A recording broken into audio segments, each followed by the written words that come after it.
breaking down the basics. This is the long form of episode 11, PHA types. As we talked about in the short vid, there's a lot of different types of PHAs. We're going to show you examples of the three most common. That's HAZOP, WhatIf, and checklist.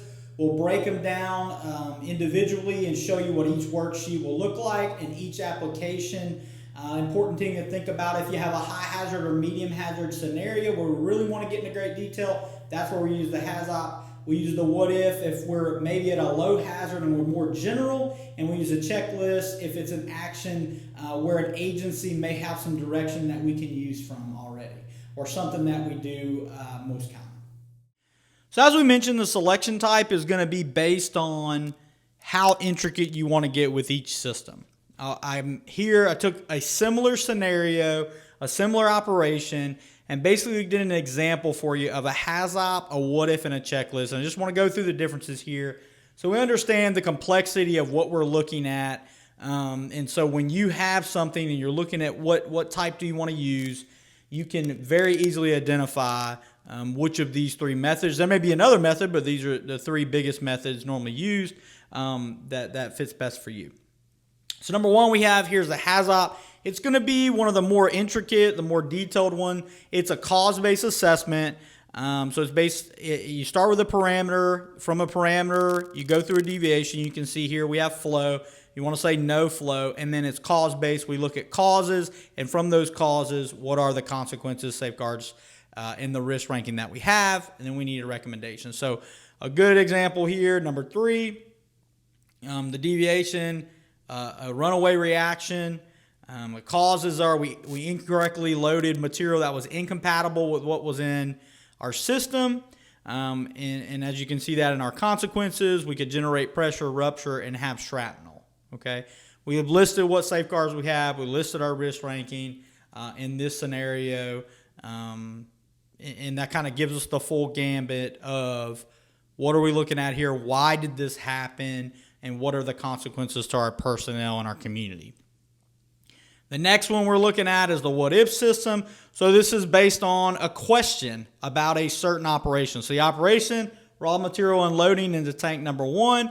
Same operation that we talked about in the first one. We just called it, that was what node 1 was, the line from raw material supply to tank 1. As you can see here, it's based on the WhatIf question. So what if incompatible material is unloaded into tank 1? The hazard is, well, we have a potential for a runaway. If we have a runaway, within the consequences, what happens? We generate pressure, produce shrapnel, and injure personnel. We have our same safeguards. We have our same risk ranking. So they're very similar. It's just, as you can see, there's a little less detail in the WhatIf. We don't really care how we unloaded it, or what was the exact cause, or what exactly went into play there. As you can see, the ones above, when comparing the two, in the first one we said more flow because the flow control failed and we overfilled the tank. Here in WhatIf, we're just saying, what if the tank's overfilled?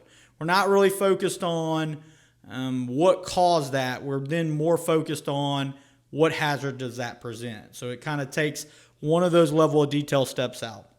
The third is a checklist.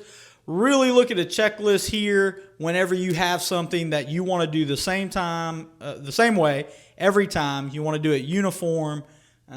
Maybe you have a standard that's a recognized standard. Maybe API has a checklist. Maybe NFPA has a checklist. Maybe the Chlorine Institute on some sort of operation that you're doing, and that's the same every time. In this example, our company here has developed an unloading checklist. There's a couple different questions. The chemical verification to help with that runaway. Number 1, is there visual verification of the process before offloading? So the process chemical. We look at the placards on the truck. Those are supposed to be stenciled with what type of chemical it is. Is the chemical sampled prior to unloading? Yeah, we perform samples and we kind of make those remarks. If you remember from the ones we looked at before, these questions are centered around what were the safeguards and the previous scenarios in WhatIf and in HAZOP. So same process, 3 different ways we do it. One of them has the most detail. The WhatIf is kind of in between there. The checklist maybe doesn't have, maybe the right term is not less detailed, but it's just different. We already know what items we're looking for. We already know what safeguards we want in place to feel safe. We don't need to risk rank it. So we're going to just list these checklist questions. If we meet the checklist questions, good. If we don't, we need to recommend doing them.